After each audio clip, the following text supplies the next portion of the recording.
जय महाकाल। स्वागत है आपका दिलीप सर की साइंस इंग्लिश क्लास में।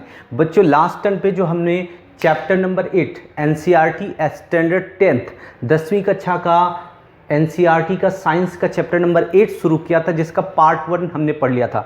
पार्ट 1 में स्पेशली हमने पढ़ा था कि जो फूल वाले पौधे हैं, फ्लावरिंग प्लांट्स है, उनमें लैंगिक प्रजनन कैसे होता है। नाउ टुडे आज हम जो सीखने वाले हैं, आज हम सीखेंगे मानव में प्रजनन। मानव में प्रजनन यानी जो ह्यूमन बीइंग हैं उनके अंदर रिप्रोडक्शन प्रजनन कैसे होता है, प्रजनन अंग की संरचना क्या है, उनके फंक्शन क्या है, क्या कैसे होता है, और इनसे संबंधित जो जनन स्वास्थ्य है, भ्रूण हत्या है, टोटल टॉपिक्स आज के इस वीडियो लेक्चर में I am going to cover. दोस्त, अगर कोई नया हो तो चैनल को सब्सक्राइब कर दो, लाइक कर दो, शेयर कर दो, घंटी बजा दो। तो without wasting time let's start video. दोस्त, वीडियो के अंत तक बने रहना, पूरी बातों को पूरी बारीकी से मैं आपको सिखाने वाला हूं।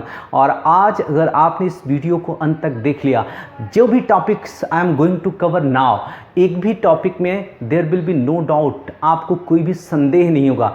If you have any doubt, write into the comment box, ask me, I will reply.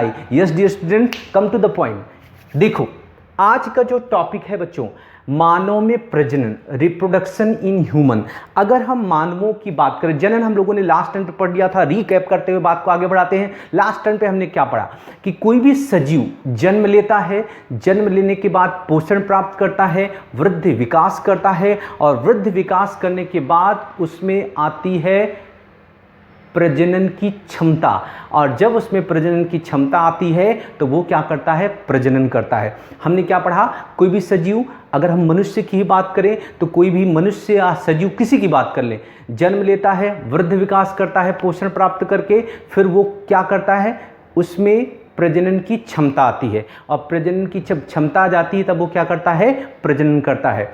तो यहाँ पर कुछ बातें बड़ी कॉमन सी हैं जो आपको आएगी कि कोई भी सजीव क्या करता है, जन्म लेता है, पोषण प्राप्त करता है, वृद्धि विकास करता है, वयस्क बन जाता है। वर्ड पे ध्यान देना, वयस्क बन जाता है। और वयस्क जब बनता है तो उसमें प्रजनन की क्षमता आ जाती है, और प्रजनन की क्षमता आ जाती है तो क्या करता है, प्रजनन करता है। प्रजनन क्या है, कोई भी सजीव स्वयं के जीवन काल के दौरान अपने अस्तित्व को टिकाए रखने के लिए स्वयं के जैसे ही नए सजीवों को उत्पत्ति करता है, उत्पन्न करता है, इस क्रिया को हम प्रजनन करते हैं। सरल शब्दों में प्रजनन मतलब संतानोत्पत्ति, अपने जैसे ही नए सजीवों को उत्पन्न करना क्या है, प्रजनन। तो बच्चों, आज हम लोग पढ़ने वाले हैं कि मानव में प्रजनन कैसे होता है, इंसानों में, हम आप में प्रजनन कैसे होता है, क्या क्या प्रोसेस हैं, कौन कौन से प्रजनन अंग हैं, और उनके लाभ नुकसान तमाम बातें यहाँ कवर करने वाले हैं। तो चले शुरू करते हैं। पहली बात है मानव में प्रजनन। मानव में प्रजनन, देखो, जो मानव है उसमें लैंगिक प्रजनन पाया जाता है। बच्चों, हम लोगों ने प्रजनन का 2 प्रकार पढ़ा था, लैंगिक प्रजनन और अलैंगिक प्रजनन। अलैंगिक प्रजनन ऐसा प्रजनन जिसमें किसी भी प्रजनन अंग की आवश्यकता नहीं होती है, सजीव शरीर के टुकड़ों हिस्सों से ही नए सजीव का विकास होता है। लैंगिक प्रजनन वो प्रजनन था जिसमें प्रजनन अंगों की आवश्यकता होती है। We need 6 organ to reproduce, प्रजनन करने के लिए लैंगिक प्रजनन अंगों की आवश्यकता है। तो जो मनुष्य है, मनुष्य में जो प्रजनन का टाइप है वो कौन सा है, लैंगिक प्रजनन है, सेक्सुअल रिप्रोडक्शन है। ओके, नाउ मानव में जो प्रजनन है वो कौन से टाइप का प्रजनन है, लैंगिक जनक, यानी मानव में लैंगिक जनन होता है। लैंगिक प्रजनन, जो प्रजनन का प्रकार कौन सा है, लैंगिक प्रजनन। इंसानों में, मानव में कौन सा प्रजनन होता है, लैंगिक प्रजनन होता है। अब लैंगिक प्रजनन करने के लिए सजीव को लैंगिक रूप से परिपक्व होना जरूरी है। तो लैंगिक परिपक्वता नर और मादा दोनों में आती है तब जाकर के, क्योंकि अभी हमने पढ़ा कि जब सजीव वयस्क बनता है तब उसमें प्रजनन की क्षमता आती है, यानी मनुष्य में लैंगिक जनन, लैंगिक प्रजनन पाया जाता है। तो जो लैंगिक प्रजनन है, लैंगिक जनन करने के लिए सजीव को लैंगिक रूप से परिपक्व बनना पड़ता है। और लैंगिक रूप से परिपक्व बनने का मतलब क्या है कि लैंगिक परिपक्वता जीवन का वह काल है, वह समय है जिसमें नर में शुक्राणुओं का निर्माण होना शुरू हो जाता है और मादा में अंडकोश का निर्माण, अंडकोशिका का निर्माण होना शुरू हो जाता है। देखो, लैंगिक परिपक्वता जीवन का वह समय काल है जिसमें नर में शुक्राणुओं का निर्माण होता है और मादा में अंडकोशिका या अंड का निर्माण होना शुरू हो जाता है। अब देखो, अब यही समय जो लैंगिक परिपक्वता का समय काल है, इसी समय काल को, इसी समय की अवधि को किशोरावस्था या तरुणावस्था भी कहते हैं। किशोरावस्था या तरुणावस्था कहते हैं। और यह समय काल यौवना आरंभ है, यौवन का आरंभ है। ठीक है, हम लोगों ने क्या पढ़ा? दो बातें पढ़ी। जो मानव में प्रजनन है वो लैंगिक प्रजनन का प्रकार है। मानव में जो प्रजनन होता है लैंगिक टाइप से होता है, लैंगिक जनन पाया जाता है। और लैंगिक जनन करने के लिए मानव को लैंगिक रूप से परिपक्व होना पड़ेगा, उसके लिए लैंगिक परिपक्वता जरूरी है। और लैंगिक परिपक्वता कब होती है? लैंगिक परिपक्वता जीवन का वह समय काल है जिसमें नर में शुक्राणु का निर्माण होता है और मादा में अंड कोशिका का निर्माण होता है। और इसी लैंगिक परिपक्वता की जो समय अवधि है, इसी को हम लोग किशोरावस्था या तरुणावस्था भी कहते हैं। मैं आपको बता दूं, जो किशोरावस्था या तरुणावस्था है, ये अगर हम बात करें लड़की में, तो लड़की में 10 से 12 वर्ष की उम्र में, लड़की में 10 से 12 वर्ष की उम्र में वह किशोरावस्था अथवा तरुणावस्था में प्रवेश करती है, जबकि लड़का 13 से 14 वर्ष की उम्र में, 13 to 14 वर्ष की उम्र में वो तरुणावस्था में प्रवेश करता है। तो यहाँ पर जो तरुणावस्था या किशोरावस्था है, इस अवस्था को यौवना आरंभ भी कहते हैं, यानी इसमें युवा होना शुरू हो जाता है। और इसी दौरान हमारी जो जनन कोशिकाएं हैं लैंगिक रूप से क्या बनती हैं? परिपक्व बनती हैं। देखो, यौवना आरंभ में या किशोरावस्था में कुछ परिवर्तन होते हैं। लड़के और लड़की दोनों में कुछ परिवर्तन एक समान होते हैं और कुछ परिवर्तन क्या होते हैं? अलग होते हैं। तो यौवना आरंभ में होने वाले परिवर्तन, देखो यहाँ पे एक छोटा सा सवाल बनता है कि तरुणावस्था किशोरावस्था की उम्र लड़की में क्या है? 10 से 12 वर्ष की। तरुणावस्था या किशोरावस्था की उम्र लड़के में कितनी है? 13 से 14 वर्ष। नाउ यौवना आरंभ में होने वाले परिवर्तन किशोरों में एक समान, लड़के और लड़की दोनों में कॉमन चेंज होता है। जैसे कांख एवं जननांगों के पास गहरे बालों का उगना। कांख साइड या शोल्डर के नीचे का जो हिस्सा है इसको बगल या कांख कहते हैं। कांख या जननांगों के पास जो जनन अंग हैं उनके पास गहरे बालों का उगना, त्वचा का तैलीय हो जाना एवं मुहासों का निकलना। जो स्किन है वो ऑयली हो जाती है, तैलीय हो जाती है और फिर पिंपल्स का निकलना शुरू हो जाता है। ये कौन सा लक्षण है दोस्तों? यौवना आरंभ के। और आप सब तरुणावस्था किशोरावस्था में प्रवेश कर चुके हो। If you are in standard 10th 10वीं कक्षा में हो तो आप इस अवस्था में प्रवेश कर चुके हो। शायद इन चीज़ों को आप फेस भी कर रहे हो। चेंजेस जो आते हैं बॉडी में, जो चेंजेस आते हैं किशोरावस्था में लड़के लड़की में, ये कुछ सामान्य लक्षण होते हैं। सामान्य लक्षणों में क्या देखा?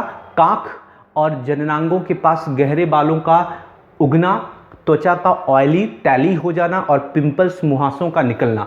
लड़कियों में कुछ अलग परिवर्तन, ये दो परिवर्तन के अलावा एक्स्ट्रा है। लड़कियों में स्तनों के आकार में वृद्धि एवं रजोधर्म का होना।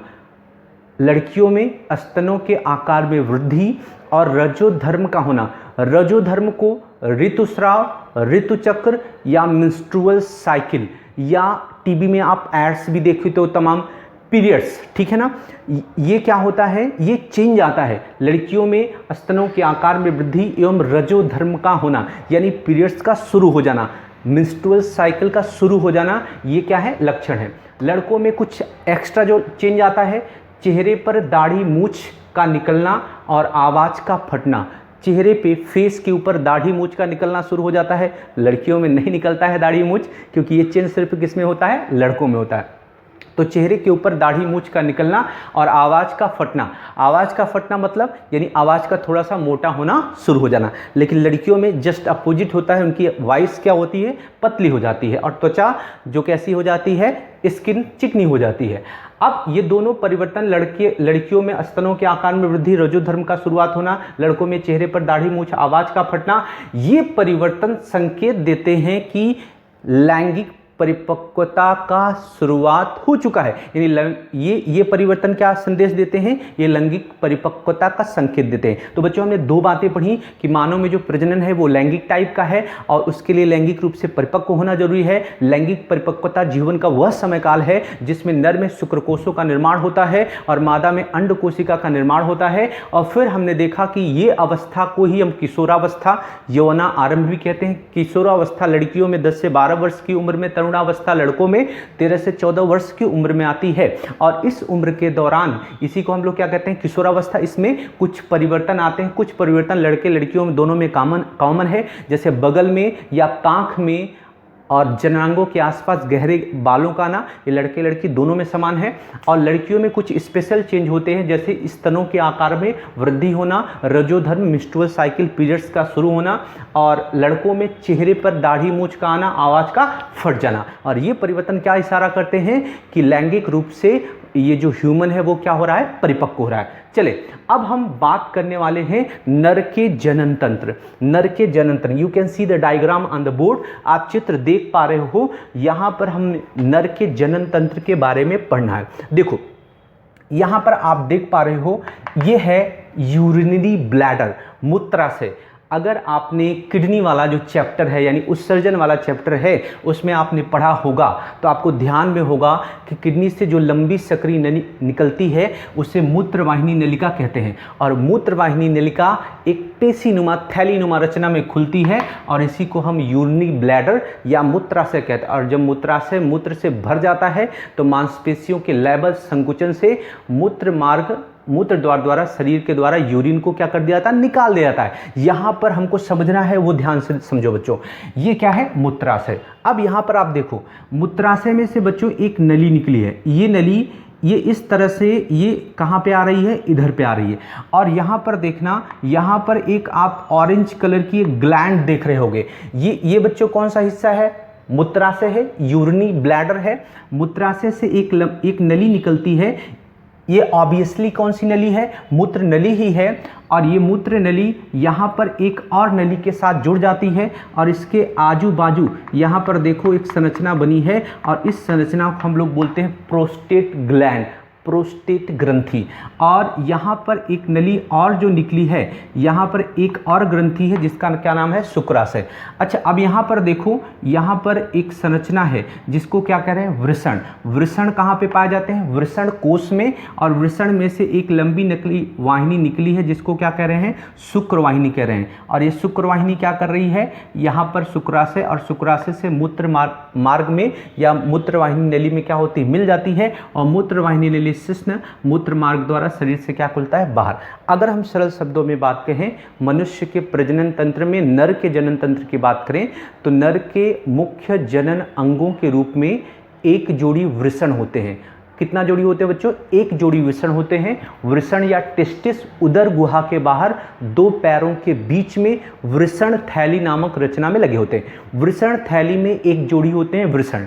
और ये वृषण थैली कुछ उदर गुहा के बाहर नेचर ने व्यवस्था की है, क्योंकि वृषण थैली का तापमान शरीर के तापमान से 2-3 डिग्री कम होता है, जो शुक्राणुओं के निर्माण के लिए क्या है, आवश्यक है।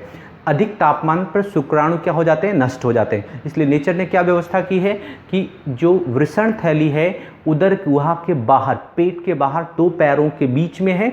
संख्या में वृषण कितने हैं, एक जोड़ी है। और इन वृषण में से शुक्र कोशों का निर्माण होता है। शुक्र कोश शुक्राणु का निर्माण होता है और उन शुक्राणुओं को शरीर से बाहर निकालने के लिए व्यवस्था क्या है, ये आपका क्या है, वृषण है, जो वृषण थैली में क्या है, सुरक्षित है।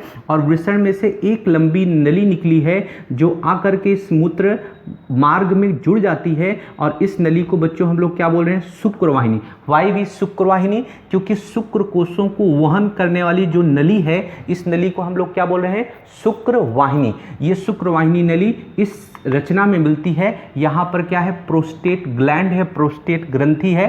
प्रोस्टेट ग्रंथि में से ये मूत्र मार्ग वाली नली और ये शुक्रवाहिनी दोनों आपस में मिल जाती हैं। और यहाँ पर शुक्रवाहिनी नली में एक और रचना जुड़ी हुई है जो आप पिंक कलर की यहाँ पे देख पा रहे हो, ये क्या है, शुक्राशय। अब उसके बाद ये दोनों नली शुक्रवाहिनी और ये जो मूत्र वाली नली है दोनों आपस में मिल करके शिश्न में से होकर, ये नलिका मूत्र मार्ग है जो शिश्न में से होकर शरीर से बाहर खुलता है। तो ये जो रचना मांसल पार्ट है वो क्या है, शिश्न है, और ये जो नली है इसको हम लोग मूत्र मार्ग कहते हैं। यहाँ पे आप मूत्र द्वार कह सकते हो। अब इस तरह से आप देखो, एक खास बात देखो, जो नर का जनन तंत्र है, नर के जनन तंत्र में शुक्रकोशों, जो शुक्र कोशिकाएं हैं, और यहाँ से जो यूरिन आ रहा है इसके वहन के लिए केवल एक ही मार्ग होता है। इसलिए नर के जनन तंत्र को मूत्र जनन मार्ग भी कहते हैं। क्या कहते हैं? मूत्र जनन मार्ग कहते हैं। क्यों मूत्र जनन मार्ग कहते हैं? क्योंकि जनन द्रव्यों को शरीर से बाहर निकालने और मूत्र को भी शरीर से बाहर निकालने के लिए केवल एक ही मार्ग होता है। इसलिए पुरुष के जनन तंत्र को मूत्र जनन मार्ग, यूरिनोजेनाइटल वे या यूरिनोजेनाइटल पाथ, या क्या कह सकते हैं, मूत्र जनन मार्ग भी कहते हैं या मूत्र जनन तंत्र भी कहते हैं। क्लियर हुआ? देखिए कुछ बातें समझ लेते हैं। नर का जनन तंत्र, नर के जनन तंत्र में कुछ अंग हैं। पहला है वृषण। वृषण को हम लोग क्या बोलते हैं अंग्रेजी में? टेस्टिस। वृषण कहाँ पाए जाते हैं? उदर गुहा के बाहर हैं, और वृषण कोष, एक वृषण कोष नामक थैली में उपस्थित होते हैं। वृषण कहाँ पे पाए जाते हैं? उदर गुहा के बाहर होते हैं, और वृषण थैली में ये क्या होते हैं? लगे होते हैं। ये रचना क्या है बच्चों? वृषण थैली है, और ये क्या है? वृषण है, और इनमें से एक जो लंबी नलिकाएं निकल रही हैं क्या है? शुक्रवाहिनी लगी। तो हम लोग क्या पढ़ा? तो वृषण उदर गुहा के बाहर वृषण कोष में होते हैं, और वृषण कोष का तापमान तुलनात्मक रूप से थोड़ा सा 2-3 डिग्री कम होता है।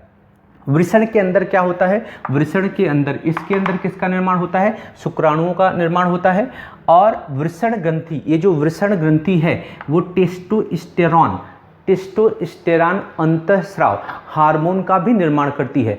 ये टेस्टोस्टेरॉन जो नर है उसमें नर के लक्षणों को, पुरुष में पुरुषत्व के लक्षणों को, जैसे आपने देखा कि कुछ परिवर्तन होता है, चेहरे पर दाढ़ी मूंछ का आना, आवाज़ का फटना, यानी और मांसपेशियों का थोड़ा शरीर का गठीला होना, मांसल युक्त होना, ये सब लक्षण के लिए कौन जवाबदार है? वृषण में से, टेस्टिस में से उत्पन्न होने वाला अंतःस्राव हार्मोन टेस्टोस्टेरॉन।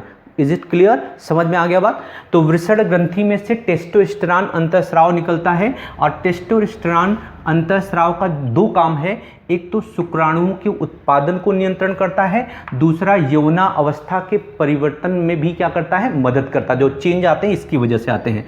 अब उसके बाद दूसरा है शुक्रवाहिनी। वृषण ग्रंथि के बाद क्या है? शुक्रवाहिनी। वृषण में से एक लंबी ये नली निकल रही है, इस नली को बच्चों हम लोग क्या बोलते हैं? शुक्रवाहिनी।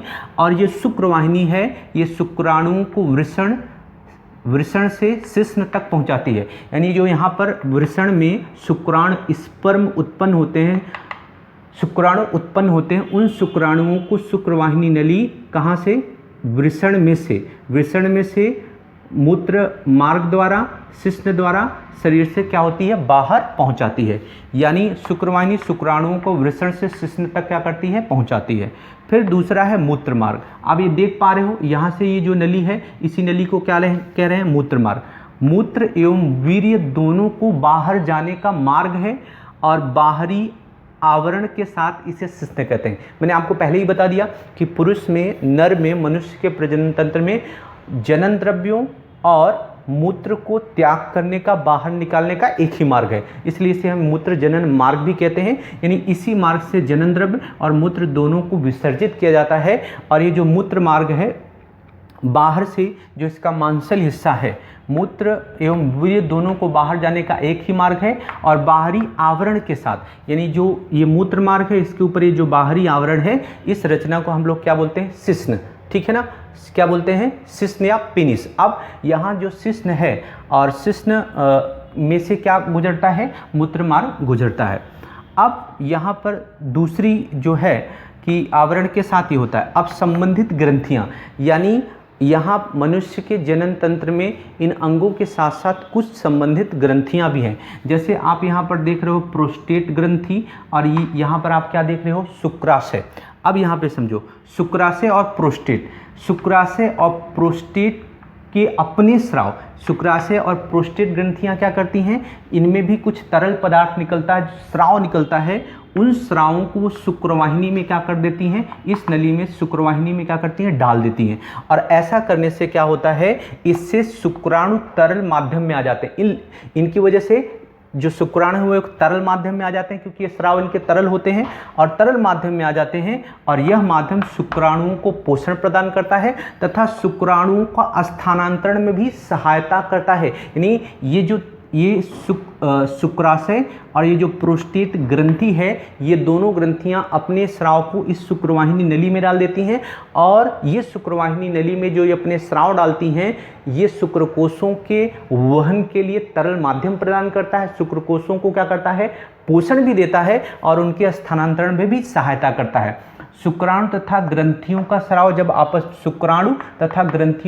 जब आपस में मिल जाता है तो उसको हम लोग क्या बोलते हैं, वीर्य सीमन। यानी उसमें शुक्र को शुक्राणु भी है और दूसरा इन ग्रंथियों का स्राव भी, उसे हम सीमन या क्या कहते हैं, वीर्य कहते हैं। अब समझो, अब हम बात करेंगे मादा के जनन तंत्र की। यहाँ पर आपको अच्छे से समझ में आ गया होगा पुरुष का जनन तंत्र। मादा के जनन तंत्र की बात करेंगे तो मादा के जनन तंत्र में मुख्य रूप से क्या है, अंडाशय है, अंडवाहिका है, गर्भाशय है।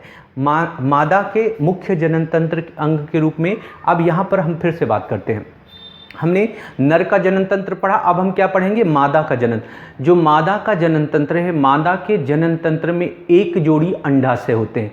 पुरुष के जनन तंत्र में एक जोड़ी वृषण होते हैं, मादा के जनन तंत्र में एक जोड़ी अंडाशय होते हैं। You can see on the diagram, एक जोड़ी क्या होते हैं, ये दोनों रचना क्या है, अंडाशय है।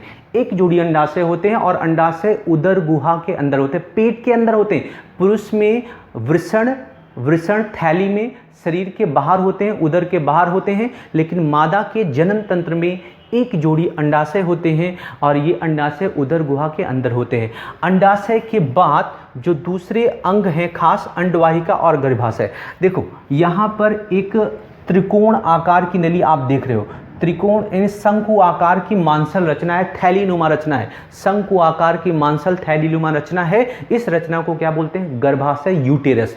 और यहाँ पर इसी गर्भाशय से ऊपर की तरफ से एक लंबी नलिका, कुछ कीप के आकार की नलिका निकलती है। इस नलिका को अंडवाहिनी या फैलोपियन ट्यूब कहते हैं।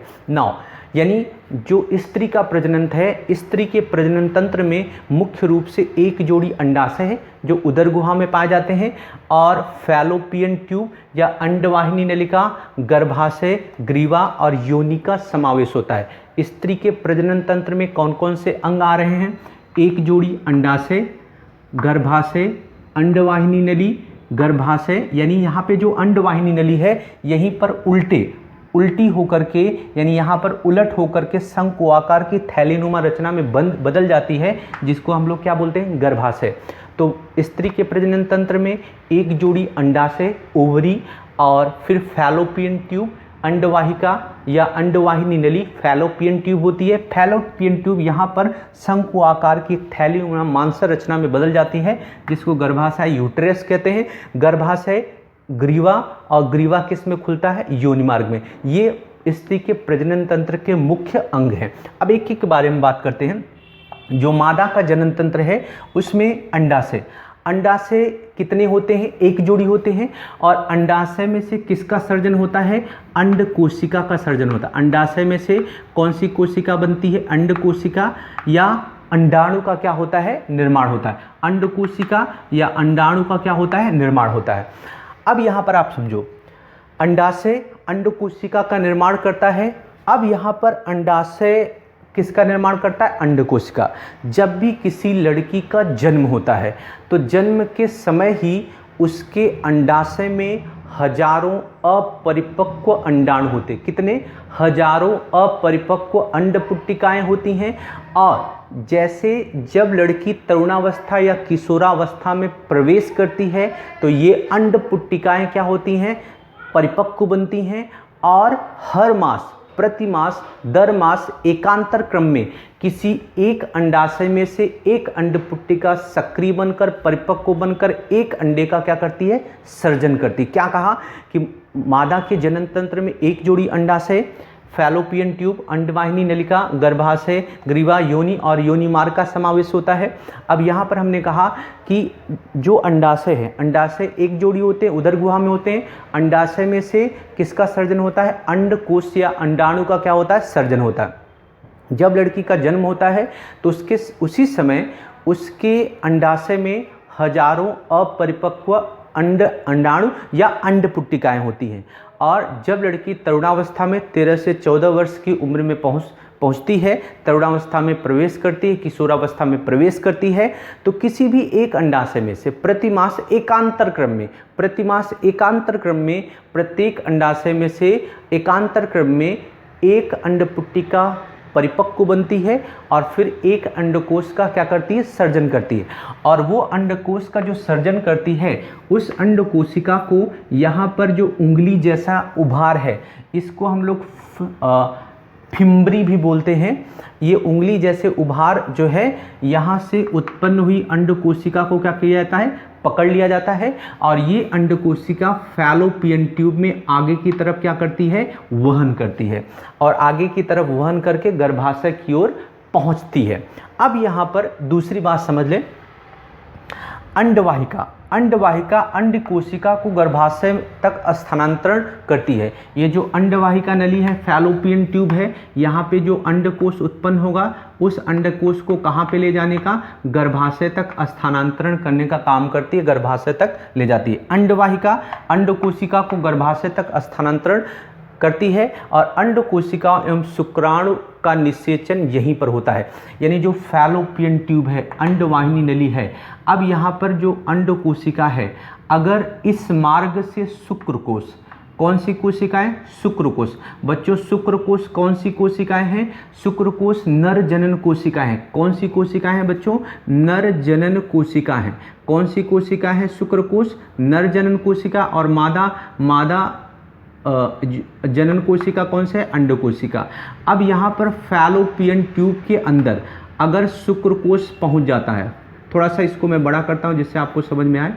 फैलोपियन ट्यूब में अंडवाहिनी नलिका में शुक्राणु इस मार्ग से प्रवेश करके अगर अंडकोशिका के अंदर प्रवेश कर जाता है तो इस क्रिया को कहते हैं निषेचन। क्या कहते हैं? निषेचन। यानी निषेचन की जो क्रिया है वो कहाँ पे होती है? अंडवाहिका या अंडवाहिनी नली या फैलोपियन ट्यूब के अंदर ही होती है। अब जब शुक्रकोश अंडकोश से मिल गया तो इस क्रिया को क्या बोला बच्चे? फलन या निषेचन। और निषेचन की क्रिया से उसके बाद दो कोशिकाएं मिल गई तो इसको हम लोग फलितांड या युग्मनज या जाइगोट भी कहते हैं। युग्मनज या अंग्रेजी में क्या बोलते हैं? जाइगोट।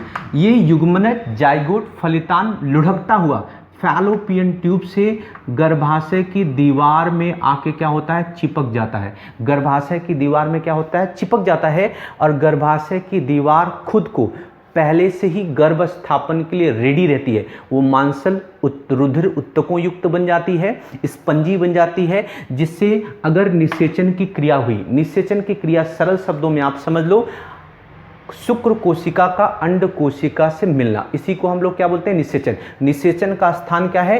अंडवाहिका या फैलोपियन ट्यूब है। अगर निषेचन की क्रिया हो गई तो ये जो फलितांड या युग्मनज है लुढ़कते लुढ़कते कहाँ पे आ जाता है? गर्भाशय में आता है और गर्भाशय की दीवार में वह आरोपित हो जाता है, रोपित हो जाता है, क्योंकि गर्भाशय की दीवार ने खुद को पहले से ही क्या किया है? गर्भ स्थापन के लिए तैयार किया है।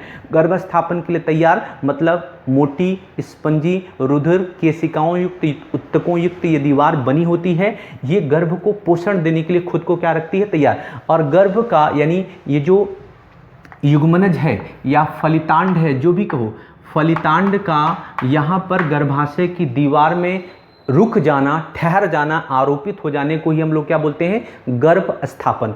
अब गर्भ स्थापन की क्रिया हो जाएगी तो ये फलितांड में क्या होगा? कोशिका विभाजन शुरू हो जाएगा। लगातार कोशिका विभाजित होने होते और ये रचना गेंद के तरह पोली आकार की रचना बन जाएगी। फिर इस रचना को हम लोग क्या बोलेंगे? भ्रूण। और इसी भ्रूण का 9 महीने तक संपूर्ण विकास होता है गर्भाशय के अंदर। फिर गर्भाशय की पेशियों में संकुचन होने से गर्भ का 9 महीने के बाद क्या होता है, जन्म होता है। अब यहाँ पर ये जो गर्भ का स्थापन हुआ, भ्रूण का निर्माण हुआ, तो भ्रूण से यहाँ पर गर्भाशय की दीवार में एक तस्तरी नुमा संरचना बन जाती है जिसको कहते हैं प्लेसेंटा। क्या कहते हैं, प्लेसेंटा। और इस प्लेसेंटा से एक लंबी नली निकलती है जिसको हम लोग जरायु यानी एक लंबी नली निकलती है। इस नली जो आपने भी देखा होगा, आपकी नाभि हमारी नाभि में क्या होता है, एक कट लगता है, पतली सी नलिका लगी रहती है। वो पतली सी नलिका प्लेसेंटा से क्या करती है, जो माँ का जो गर्भाशय है, गर्भाशय की दीवार में एक तस्तरी नुमा संरचना बनती है जिसको क्या बोलते हैं, प्लेसेंटा बोलते हैं। और ये प्लेसेंटा का काम क्या होता है, प्लेसेंटा जो गर्भ है उसको पोषण देने का काम करता है। अब यहाँ पर आप समझो, निषेचन हो गया। अब गर्भाशय थैलीनुमा संरचना है जहां पर शिशु का विकास होता है। गर्भाशय ग्रीवा द्वारा योनि मार्ग, गर्भाशय ग्रीवा द्वारा योनि मार्ग में खुलता है। अब निषेचन की क्रिया मैंने बता दी, गर्भाशय बताना, भ्रूण बता दिया। और प्लेसेंटा में से एक नली निकलती है। इस नली के द्वारा क्या होता है, बच्चे को जो भी पोषण यानी रुधिर और जो भी पोषक पदार्थ सब इस नली के द्वारा भ्रूण के अंदर क्या होता है, पहुंचता है। कौन पहुंचाता है, ये जो नली है, इस नली के द्वारा भ्रूण के अंदर सभी प्रकार के पोषक पदार्थों को क्या किया है, पहुंचा जाता है प्लेसेंटा के जरिए।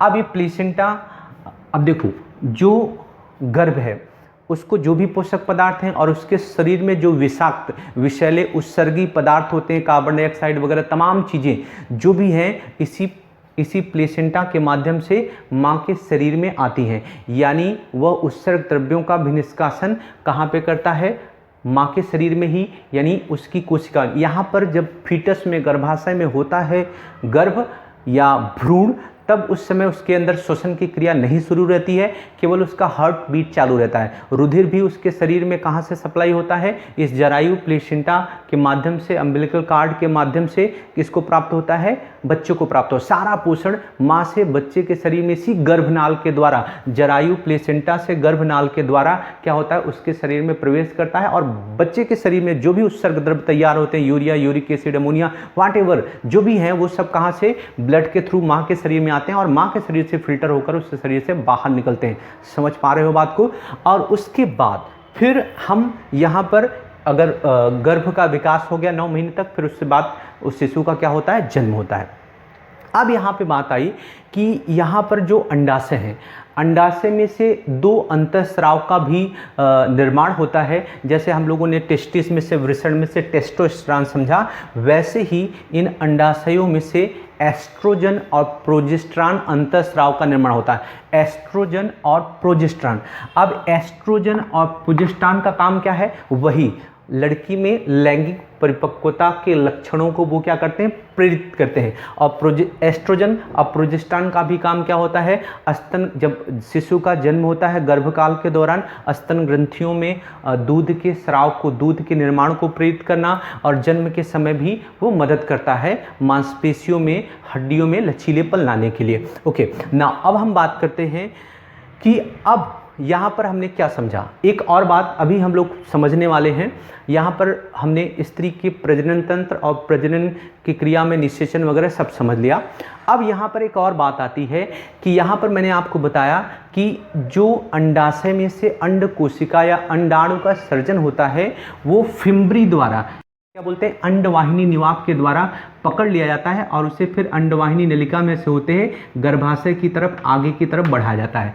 अब इसी दौरान अगर शुक्रकोश अंडकोशिका से मिल गया तो निषेचन हो गया, निषेचन फलन हो गया, फलितांड बन गया, लुढ़कता हुआ गर्भ की दीवार में आकर चिपक गया, गर्भस्थापन हो गया, शिशु का विकास होकर के 9 महीने बाद जन्म हुआ। लेकिन अगर यहाँ पर फैलोपियन ट्यूब में अंडवाहिनी नलिका में शुक्रकोश अंड कोशिका को ना मिले, मतलब फलन की क्रिया या निषेचन की क्रिया ना हो, तो गर्भाशय की जो दीवार है, गर्भाशय ने स्वयं को गर्भस्थापन के लिए तैयार किया था।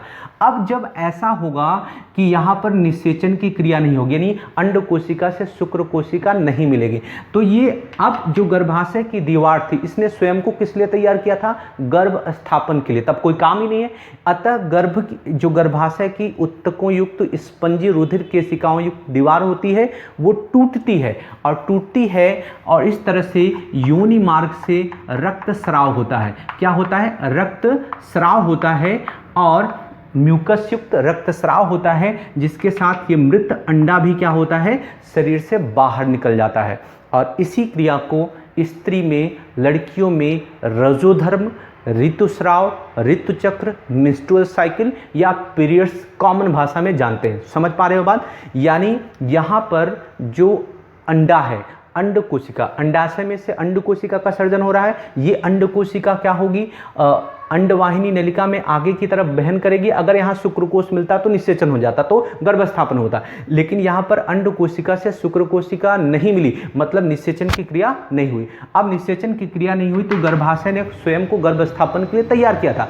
इसकी दीवार स्पंजी रुधिर युक्त उत्तकों युक्त रुधिर केशिकाएं युक्त बनी थी।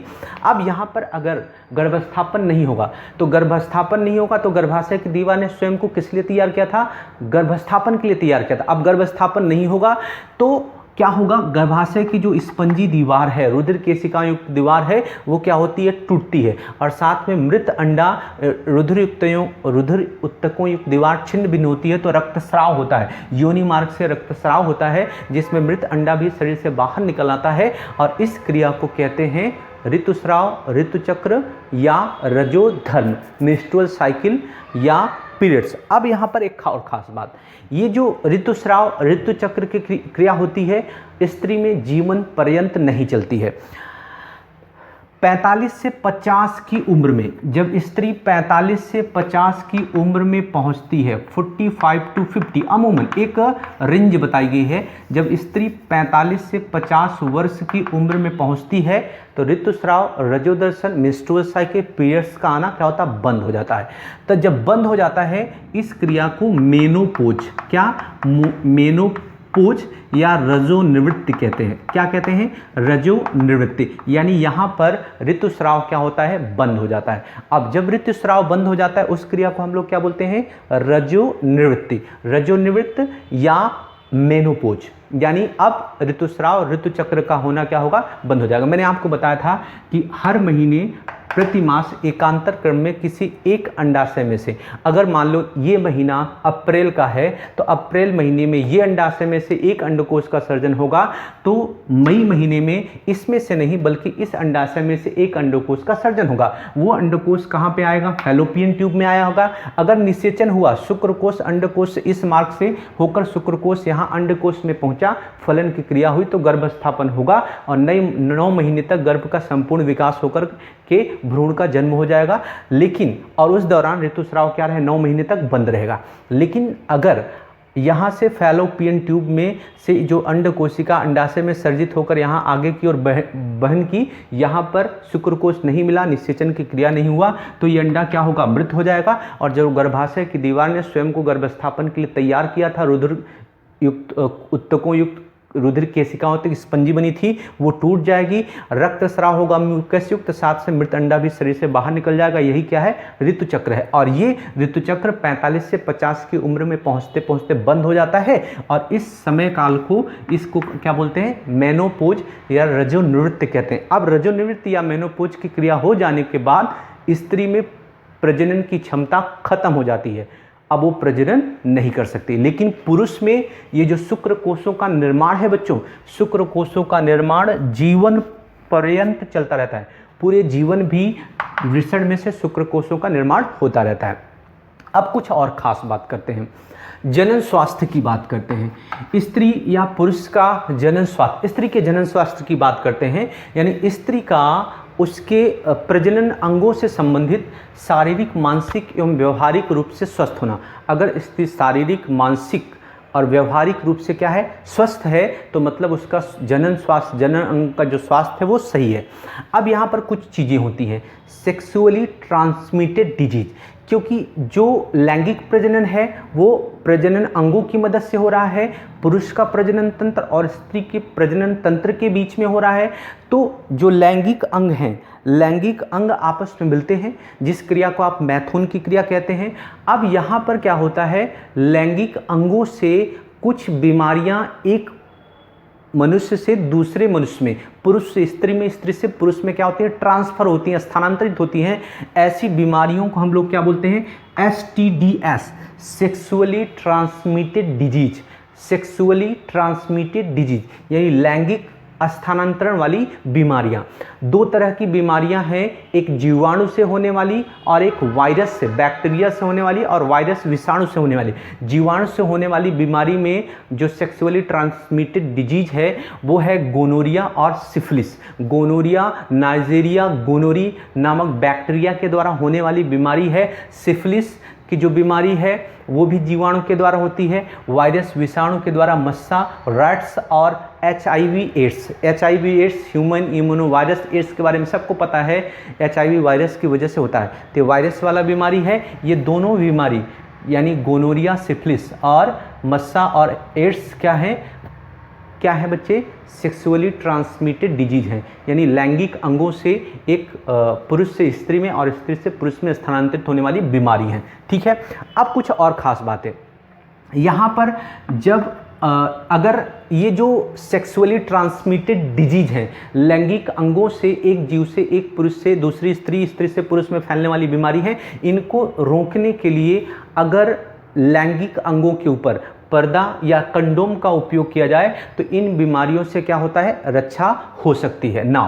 अब यहाँ पर कुछ चीज़ें हैं, गर्भरोधन। गर्भरोधन क्या है, यानी यहाँ पर आपने देखा कि अंड कोशिका से शुक्र कोशिका मिलती है तो गर्भ का निर्माण होता है और वो गर्भ क्या होता है, गर्भ में स्थापित हो जाता है। अब यहाँ पर हमको समझना है गर्भरोधन। गर्भरोधन अर्थात क्या होता है, शुक्र कोशिका को अंड कोशिका से मिलने से रोक देना, यानी अगर निषेचन की क्रिया नहीं होगी तो वही क्या है, गर्भरोधन। गर्भरोधन के कुछ उपाय हैं, एक तो यांत्रिक उपाय है। यांत्रिक उपाय क्या होता है, शिश्न के ऊपर कंडोम या योनि में पर्दा लगाने से, यानी योनि के लिए भी एक कंडोम है, सरल शब्दों में आप कह सकते हो, शिश्न के ऊपर कंडोम और योनि में पर्दा लगाने से, पर्दा मतलब इस तरह का पर्दा नहीं, कंडोम टाइप का ही पर्दा है, लगाने से शुक्रकोश अंडकोश तक नहीं पहुंच पाएंगे, जिससे क्या होगा, निषेचन की क्रिया नहीं हो पाएगी। तो ये भी एक तरीका क्या है, यांत्रिक तरीका है शुक्रकोशों को अंडकोशों से मिलने से रोकने का। अगर शुक्रकोश अंडकोश में मिलेंगे नहीं तो निषेचन नहीं होगा, और निषेचन नहीं होगा तो गर्भ का निर्माण नहीं होगा, गर्भ का निर्माण नहीं होगा तो गर्भरोधन हो जाएगा। दूसरा है रासायनिक उपाय भी हैं। रासायनिक उपाय में कुछ रासायनिक दवाई, गर्भ निरोधक दवाइयों का उपयोग किया जाता है, और गर्भ निरोधक दवाइयाँ जो होती हैं वो अंतःस्राव युक्त होती हैं, हार्मोन युक्त होती हैं, जो अंतःस्राव में परिवर्तन करके अंडकोशों या शुक्रकोशों के निर्माण को क्या करती हैं, रोकती हैं। यानी ज़्यादातर गर्भ निरोधक गोलियां जो हैं वो स्त्री के लिए ही बनी होती हैं, जो अंडकोशों के सर्जन को अंतःस्राव में परिवर्तन करके अंडकोशों के सर्जन को रोकती हैं। और दूसरा तरीका है IUCD, लूप या कॉपर टी। लूप या आंकड़ी जैसे साधन, लूप या आंकड़ी जैसे साधन हैं, जो U आकार की आंकड़ी इस तरह से होती है, या टी, कॉपर की, तांबे की बनी एक टी आकार की रचना है, जो क्या है, IUCD है। ये लूप या कॉपर टी को गर्भ में क्या कर दिया जाता है, रख दिया जाता है, ऐसे स्थापित कर दिया जाता है, जो यहाँ से अगर शुक्रकोश जाते हैं, शुक्रकोशों को क्या कर देता है, मार देता है। यानी लूप और आंकड़ी जैसे जो साधन हैं, IUCD अंतरिक क्रिया है, इस क्रिया के द्वारा भी गर्भरोधन किया जा सकता है, गर्भ के स्थापन को रोका जाता है। अब जो परमानेंट उपाय है वो क्या है, शल्य क्रिया, ऑपरेशन, सर्जरी, समझते हो। तो शल्य क्रिया जो पुरुष में होती है उसको नसबंदी कहते हैं, और स्त्री में जो शल्य क्रिया होती है उसे ट्यूबेक्टॉमी कहते हैं। पुरुष में शल्य क्रिया को नसबंदी, वासेक्टॉमी, और स्त्री में ट्यूबेक्टॉमी कहते हैं। क्या होता है शल्य क्रिया ऑपरेशन? देखो यहाँ पे समझो कि पुरुष में जो शुक्र कोशों का निर्माण हो रहा है कहाँ पे होता है? वृषण में होता है, टेस्टिस में होता है। और ये शुक्र कोशिकाएं ये शुक्रवाहिका नलिका के द्वारा आगे की ओर वहन करती हैं। तो पुरुष में जब नसबंदी होती है तो ये जो शुक्रवाहिका नली है यानी शुक्रवाहिनी नली है, इसी को काट दिया जाता है और काट करके इनके दोनों सिरों को क्या किया जाता है? बांध दिया जाता है। अब शुक्र कोश का निर्माण होगा भी तो आगे शुक्रवाहिनी नली में वहन कर ही नहीं पाएगा, और जब शुक्र कोश इधर जाएगा नहीं तो फलन की क्रिया होगी नहीं। इस तरह से शल्य क्रिया से, नसबंदी से पुरुष में शुक्र कोशों को आगे के वहन से क्या किया जाता है? रोक दिया जाता है। इस क्रिया को पुरुष में क्या बोलते हैं? नसबंदी। और स्त्री में क्या होता है?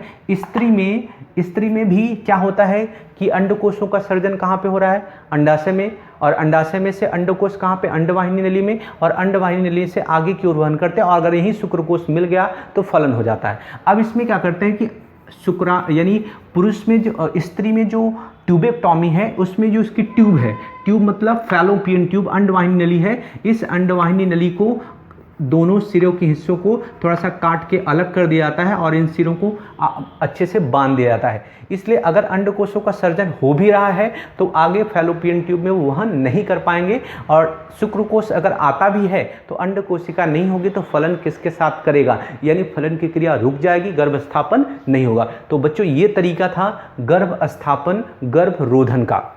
नाउ एक और चीज़ है, समाज में एक चल रही जो बहुत बड़ी गड़बड़ी है, बहुत बड़ा स्कैम है, वो है भ्रूण हत्या। भ्रूण हत्या क्या होता है? देखो, जब जन्म से पहले ही किसी को फीटस में, गर्भाशय में पल रहे शिशु का लिंग पता चल जाता है कि गर्भ में पल रही संतान लड़का है अथवा लड़की, और जब लोगों को पता चल जाता है कि लड़की है तो वो क्या करते हैं? अबार्शन कर देते हैं, गर्भ के अंदर ही लड़की को मार देते हैं, गर्भपात करवा देते हैं, और इसी क्रिया को क्या बोलते हैं? इसको क्या बोलते हैं? भ्रूण हत्या। अब भ्रूण हत्या अगर रोकना है तो सबसे पहले जो सेक्स डिटरमाइन करने की जो प्रोसेस है, अल्ट्रासोनोग्राफी, अल्ट्रासाउंड की मदद से गर्भ में पल रहे बच्चे का लिंग पता चल जाता है। तो जो लिंग निर्धारण होता है, लिंग निर्धारण पहले ही प्रसव से पूर्व, बच्चे के जन्म से पहले जो लिंग निर्धारण है उसे क्या करना चाहिए? उस पर रोक लगानी चाहिए और लोगों को शिक्षित करना चाहिए, प्रेरित करना चाहिए कि लड़का और लड़की दोनों क्या है? एक समान है और जीवन में उतने ही महत्वपूर्ण है जितना कि लड़का और उतनी ही क्या? लड़की। अब देखो, कोई भी समाज में लड़के और लड़कियों का अनुपात क्या होना चाहिए? बराबर होना चाहिए। और लेकिन जो हमारे समाज में अभी ये दिक्कत है, लोग लड़कों को ज़्यादा महत्व और लड़कियों को कम महत्व देते हैं। उसके पीछे जो समाज में कुछ बहुत सारे कारण हैं। एक डाउरी सिस्टम भी है, दहेज प्रथा भी है, जो समाज में बहुत बड़ी कुरीति है, जिसकी वजह से जिनके यहाँ लड़कियों की संख्या ज़्यादा है, जिस दंपति के पास, वो क्या सोचता है कि अगर लड़कियों की संख्या ज़्यादा होगी तो हमें दहेज के लिए बहुत ज़्यादा काम करना पड़ेगा, इसकी शादी में खर्च करने के लिए। अतः लोगों के पास अगर एक दो लड़कियाँ हो गई तो अगली लड़की वो नहीं चाहते, पहले ही पता कर लेते हैं, गर्भ के अंदर ही अगर लड़की है तो उसको मार देते हैं, अबॉर्ट कर देते हैं, और इस क्रिया को क्या कहते हैं? भ्रूण हत्या। आपने कभी नहीं सुना होगा कि किसी ने पता करवाया हो जन्म से पहले, बच्चे का लिंग निर्धारित किया हो और वो पता चला हो लड़का हो और उसने उसका एबॉर्शन करवा दिया, ऐसा कभी भी नहीं सुना होगा, ठीक है। और अनिच्छनीय संतान होगी तो बिना देखे ही लोग गर्भ करवा देते हैं, कुछ बीमारियां भी हों तो भी करवा देते हैं। लेकिन ये जो भ्रूण हत्या है, स्पेशली लिंग डिटरमाइन करके कि होने वाली संतान लड़की है, उसको मार देना, ये क्या कहलाता है? भ्रूण हत्या कहलाता है। आई होप कि आपको पूरी बात अच्छे से समझ में आई होगी। ये पूरा चैप्टर आपने अच्छे से सीख लिया होगा। इफ़ हैव एनी डाउट, कोई भी संदेह आपको है, right into the comment box में लिखना। I will reply, I will give your answer, right? Okay. तो दोस्तों, वीडियो को अंत तक देखने के लिए बहुत बहुत हृदयपूर्वक धन्यवाद। Thank you so much. मिलते हैं नए वीडियो में।